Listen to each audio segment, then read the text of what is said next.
Hello, welcome to our channel, welcome to Amy's channel. आज मैं reading कर रही हूँ, जनरल रीडिंग कर रही हूँ कि आपका जो पर्सन है वो आपको ज़्यादा लाइक करता है या पसंद करता है या थर्ड पार्टी को। इट्स डजंट मैटर कि वो आपके साथ है या वो आपके साथ नहीं है।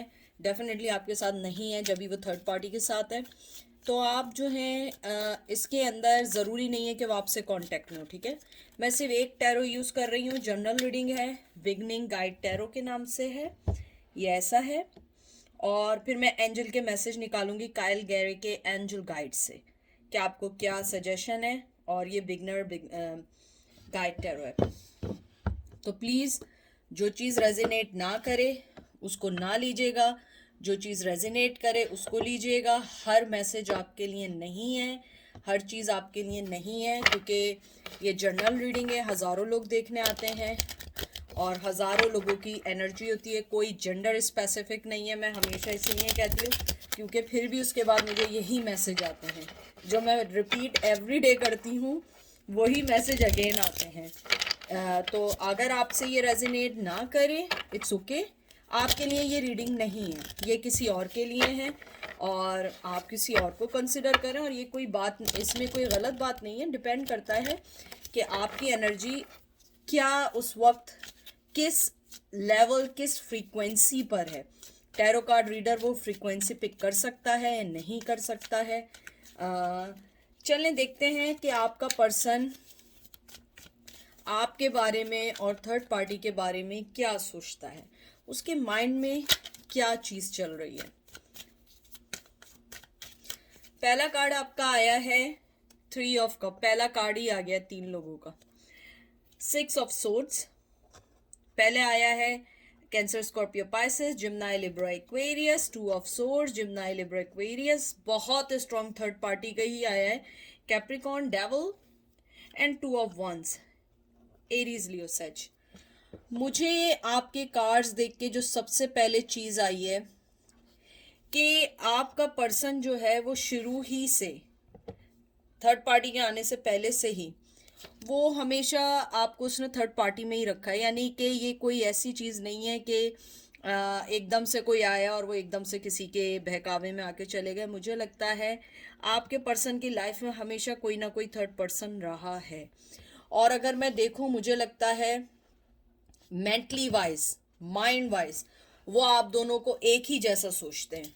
मुझे लगता है कि वो आपके साथ भी अच्छी जिंदगी गुजार रहे थे और अभी भी अच्छी ही जिंदगी गुजार रहे हैं। उनकी लाइफ में उनकी किसी चीज में फर्क नहीं आया, लेकिन मुझे यहाँ लगता है कि आपका पर्सन आपसे ऑब्सेस्ड है, आपको वॉच कर रहा है, आपको ऑनलाइन ट्रैक कर रहा है, आपको ऑनलाइन टैप्स कर रहा है, वो आपको चेक करता है। और मुझे लगता है आपका पर्सन स्टिल थर्ड पार्टी के साथ होने के बावजूद वो स्टिल आपके बारे में सोचता है, क्योंकि 2 ऑफ सोर्ड्स भी यहाँ पे है। मुझे लगता है इवन वो आपके साथ मूव, आपको छोड़ के आगे मूव हो चुका है, लेकिन मेंटली वाइज, फिजिकली वाइज तो हो सकता है वो मूव है, लेकिन मेंटली वाइज वो अभी तक आपसे ऑब्सेस्ड है। अगर आप ये समझ रहे हैं कि वो आपको भूल गए हैं या आपके बारे में नहीं सोच रहे हैं, तो आप गलत सोच रहे हैं।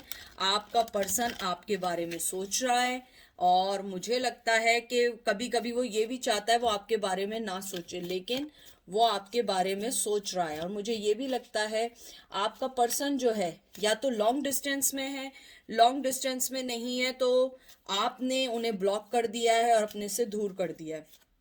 अगर मैं थर्ड पार्टी देखूं, मुझे लगता है वो दोनों को, आपको और उनको दोनों को साथ लेके चलना चाहता है, चाहे वो मेल हो, फीमेल हो, इवन उनकी लाइफ में उनकी मदर हो। थर्ड पार्टी डजंट मीन कि कोई लव रिलेशन ही हो, ज्यादातर लव रिलेशन है, लेकिन थर्ड पार्टी में मदर और फादर और फैमिली का लव भी हो सकता है जो आपसे ऊपर हो सकता है। लेकिन मुझे लगता है वो कहीं ना कहीं आप सबको साथ लेके चलना चाहते हैं, जो एक नामुमकिन सी कुछ बात है। ये मुझे लगता है कि ये इतना इजी नहीं है।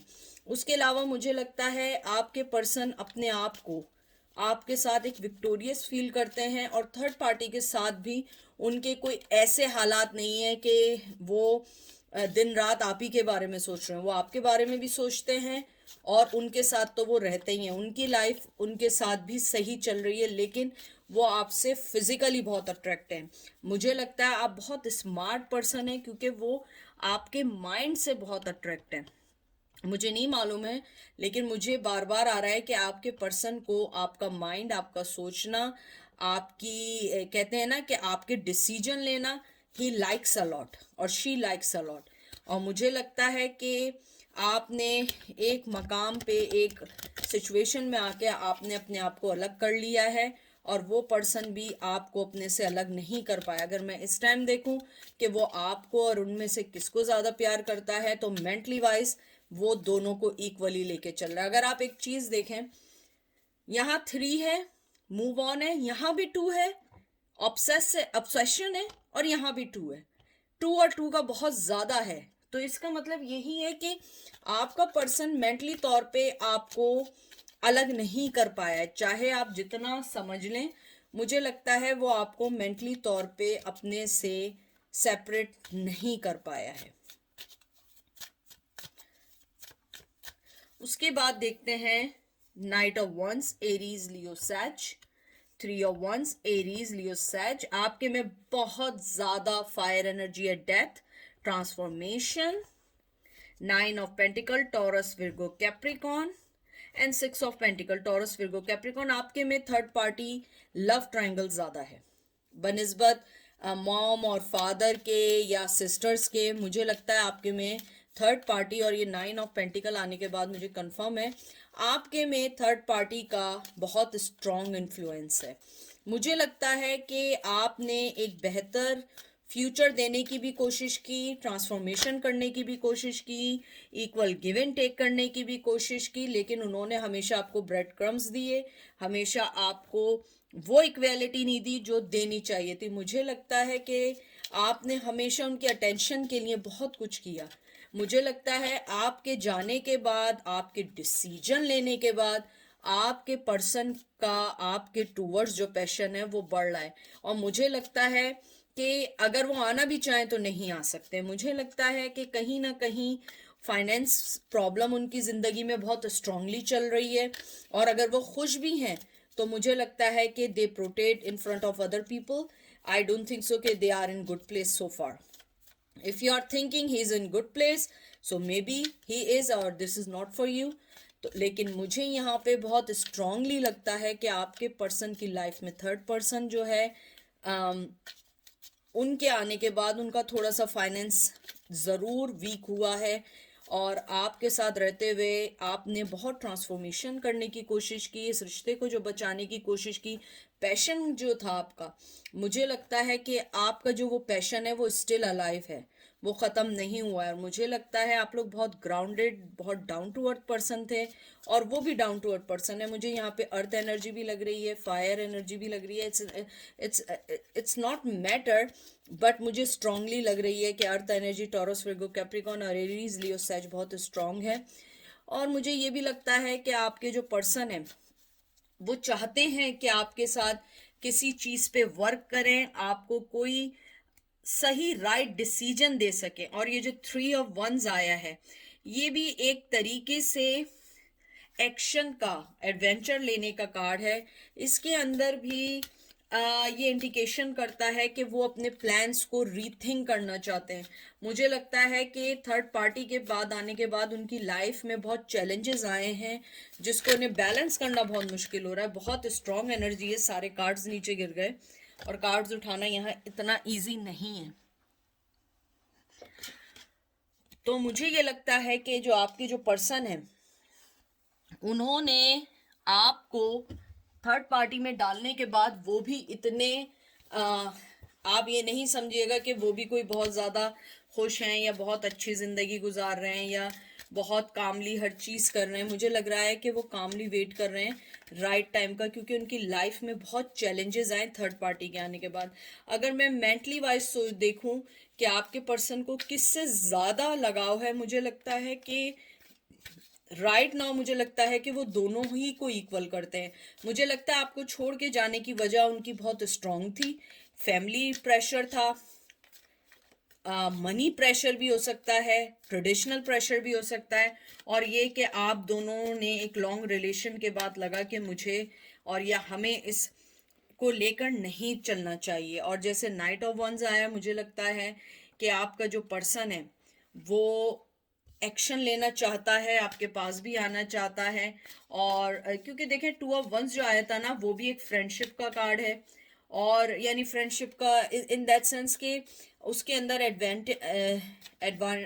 ओ माय गॉड, मेरा जो है ना, इतनी एनर्जी आ रही है इतना एडवांटेज था आपके रिश्ते में जिसको उन्होंने इग्नोर कर दिया।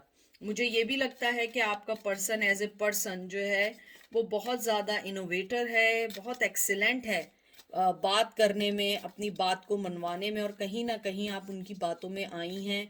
और मुझे ये लगता है कि आपका पर्सन आप दोनों को इक्वल लेके चलना चाहता है आज। यानी अगर आप कभी भी ये देखेंगे, ये उस टाइप की एनर्जी है कि आपका पर्सन जो है वो इस वक्त आप दोनों ही के लिए इक्वल सोच रहा है, दोनों के साथ ट्रांसफॉर्मेशन चाहता है। मुझे लगता है वो ये चाहता है कि अपनी लाइफ में वो कुछ ऐसी चीज़ें करे कि आप भी उनकी लाइफ से ना जाए और वो पर्सन भी ना जाए। क्योंकि मुझे कोई ऐसी चीज़ नहीं दिख रही है इस टाइम कि आप ज़्यादा हैं या वो ज़्यादा हैं। और अगर रिलेशन के लिहाज से जो डेथ अगर देखूं, मुझे लगता है कि ट्रांसफॉर्मेशन तो है, लेकिन मुझे ये भी लगता है कि आपका पर्सन सेकंड चांस भी चाहता है। आपका पर्सन उस रिलेशन को, जो सेपरेशन का आपका पीरियड चल रहा है, उसको ख़त्म करके आगे बढ़ना चाहता है, रिकनेक्ट होना चाहता है और राइट टाइम पे आपसे कांटेक्ट करना चाहता है। 8 ऑफ पेंटिकल, देखिए मैंने आपसे क्या कहा था, काम करना चाहता है, और ये देख लीजिए 8 of pentacle, taurus Virgo Capricorn, 4 of cup, cancer Scorpio Pisces, S of pentacle, taurus Virgo Capricorn, king of pentacle, taurus Virgo Capricorn, and queen of pentacle. Wow, यानी कि पूरा जोड़ा निकल आया है आप लोगों का इसको देख के मुझे यही फीलिंग्स हैं आप लोगों के सारे रिश्ते को देख के, थर्ड पार्टी को देख के। मुझे लगता है आपके पर्सन में, इवन दो थर्ड पार्टी भी है, आपका पर्सन आपके रिश्ते में काम करना चाहता है। वो आपको अपने जिंदगी में किसी भी वे में रखना चाहता है। इट्स नॉट नेसेसरी कि आप गर्लफ्रेंड बनकर ही रहें। मुझे लगता है आपका पर्सन आपकी जिंदगी में एक हिस्सा बनना चाहता है, आपको एक ऑफर देना चाहता है। क्योंकि किंग ऑफ पेंटिकल जो है ना, एक सिक्योरिटी का कार्ड है। एक आपको कहते हैं ना, एक सिक्योरिटी के साथ एक फाइनेंशियली सिक्योरिटी का भी कार्ड है। मुझे लगता है आपका पर्सन अपने आप को सेफ फील करता है और आप अपने आप को उसके साथ सेफ फील करते हैं, चाहे जितने भी आप लोगों के दरमियान कॉन्फ्लिक्शंस क्यों ना हो। मुझे लगता है कि आपका पर्सन उस रिग्रेट, उस लॉस्ट लव से निकल के इस रिश्ते पे मेहनत भी करना चाहता है। और आपको कहते हैं ना कि आपको एक राइट टाइम पे एक राइट ऑफर देना चाहता है। अगर मैं देखूं थर्ड पर्सन, मुझे लगता है आपका थर्ड जो पर्सन है आपके पर्सन के साथ, उसके साथ वो बाउंड हैं, या तो रिसेंटली वो प्रेग्नेंट हैं या उनके किड्स हैं। मुझे स्ट्रांगली आ रहा है कि वो प्रेग्नेंट हैं और वो उनको ऐसे नहीं छोड़ सकते हैं, ना उनके बगैर कोई वर्क कर सकते हैं, क्योंकि उन पे एक रिस्पॉन्सिबिलिटी है और आपको भी वो अपनी लाइफ में रखना चाहते हैं। मुझे लगता है जब उन्हें इस बात का एहसास हुआ कि आप उनकी लाइफ का बहुत इंपॉर्टेंट हिस्सा हैं, उस वक्त तक बहुत देर हो चुकी थी। अगर वो कोई डिसीजन भी लेना चाहें तो वो कोई डिसीजन नहीं ले सकते हैं। अब मैं देखती हूँ एंजल आपको क्या कहते हैं। अगर मैं आपका आउटकम निकालूं कि डू दे लव यू और third party, to be frank मुझे इसमें क्लियर कट कोई ऐसी चीज़ नहीं दिखी है कि वो या तो उनके लिए पागल हो रहे हैं या आपके लिए हो रहे हैं। मुझे लगता है कि वो आपको अभी तक अपने दिमाग से नहीं निकाल पाए, लाइफ से निकाल दिया, दिमाग से नहीं निकाल पाए। नंबर 2, वो आपको अपनी लाइफ में किसी भी वे में रखना चाहते हैं, वो इस रिश्ते में वर्क करना चाहते हैं। मुझे लगता है वो अपने फाइनेंस पे भी वर्क कर रहे हैं और अपनी, अगर वो मैरिड हैं, मैरिड लाइफ पे भी वर्क कर रहे हैं। क्योंकि मुझे लगता है उनकी लाइफ में फाइनेंस की थोड़ी वीकनेस आई है। I think may be pandemic की वजह से, या कोई भी रीज़न हो सकता है, या कोई लॉस होने की वजह से। तो आपका पर्सन फाइनेंस पे भी वर्क कर रहा है। और क्वीन ऑफ पेंटिकल के बाद मुझे यही लगता है कि आप दोनों मेड फॉर ईच अदर तो हैं, लेकिन राइट नाउ आप एक साथ नहीं हो सकते। और आपका पर्सन अगर आपको अपनी लाइफ में लाया भी, तो आपको अपने एज ए फ्रेंड या साइड में रखने के, साइड में आपके रिलेशन को रखने के लिए लाएगा, सीक्रेट रखने के लिए। क्योंकि उनकी ऑलरेडी एक फैमिली है और मे बी उनकी वाइफ प्रेग्नेंट है, या वो उनकी अगर आप एक मेल हैं और फीमेल का पूछ रहे हैं, तो वो प्रेग्नेंट हैं, वो उनको छोड़ नहीं सकती हैं, या उनसे किसी के किड्स हैं, और आपको वो अपनी लाइफ में नो डाउट के वो रखना चाहते हैं। कोई ऑफर देना चाहते हैं, कोई टेंजिबल, मुझे लगता है कोई स्मॉल गिफ्ट देना चाहते हैं, न्यू बिगिनिंग करना चाहते हैं। लेकिन मैं आपको पहले बता दूं कि ये मत सोचिएगा कि कोई बहुत बड़ा कोई गिफ्ट होगा या चीज़ होगी। मुझे लगता है कोई छोटी ही चीज़ होगी, लेकिन वो आपके रिश्ते में एक बेस रखेगी। ठीक है, देखते हैं एंजल आपके लिए क्या मशवरा देते हैं। सबसे पहले कार्ड आया हीलिंग एनर्जी, फिर आया है कंपैशन, और फिर आया है साइन एंड रेमेडी। मुझे लगता है कि एंजल आपको यही कहना चाहते हैं कि आप जो हैं अपनी रेमेडी, अपनी चीज़ों पे, अपनी हीलिंग पे तवज्जो दें। आपके पास जैसा कंपैशन है उनके पास भी है, लेकिन आप राइट टाइम का वेट करें। आप ये नहीं सोचें कि आपको बढ़ के सारे काम करने हैं। एंजल आपको कहना चाहते हैं सबसे पहले आप अपनी खुद की हीलिंग करें, खुद को इस काबिल बनाएं कि आप किसी रिश्ते में अगर जाएं या उन्हीं के साथ जाएं, आपको कोई लाइफ में प्रॉब्लम ना आए। क्योंकि एंजल को ये लगता है कि आपको थोड़ी सी हीलिंग की ज़रूरत है। मुझे लगता है आप जिस रिश्ते से निकले हैं वो इतना इजी नहीं था, लेकिन अगर आप पॉजिटिविटी की तरफ आ रहे हैं, आपके अंदर विजडम है, आपके अंदर इंट्यूशन है, आपके अंदर एक स्ट्रेंथ है, आप उसको ले के साथ चलें। और एंजल आपको ये कहना चाहते हैं कि हर चीज़ आपके अपने हाथ में, अपने आप को बिगाड़ना, अपने आप को संवारना। अगर संवारना है, हीलिंग करें, अपनी एनर्जी को नेगेटिविटी से निकालें। उसको आना होगा वो ज़रूर आएगा। अगर वो थर्ड पार्टी के साथ है तो लीव देम अलोन। अगर उन्हें आना है आएंगे, नहीं आना होगा वो नहीं आएंगे। ठीक है, तो ये थी आज की एक रीडिंग। तो अपना बस बहुत सारा ख्याल रखें और अपने बारे में पहले सोचें, ना कि किसी और के बारे में पहले सोचें, क्योंकि आपकी mentally strength is more important than anything. क्योंकि मैं बहुत सारे ऐसे लोगों से मिलती हूँ कि वो एक रिश्ते में बनना चाहते हैं, लेकिन उनका अपना मेंटली हेल्थ लेवल इस काबिल नहीं होता कि वो किसी को अपने रिश्ते में देर तक बांध सकें। अपने आप को थोड़ा सा वर्क करें, पॉजिटिविटी की तरफ आएं, एवरीथिंग विल बी फाइन। ठीक है, अपना बहुत सारा ख्याल रखिएगा। Take care, bye.